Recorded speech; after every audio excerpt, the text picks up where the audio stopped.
المتعلمين بالجهد والرغبة،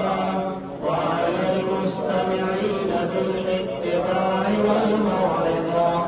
وعلى مرضى المسلمين بالشفاء والراحة، وعلى موتاهم بالرأفة والرحمة، وعلى مشايخنا بالوقار والسكينة،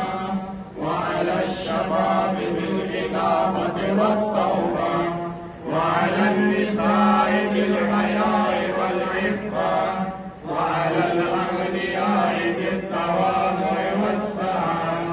وعلى الفقراء بالصبر والقناعة،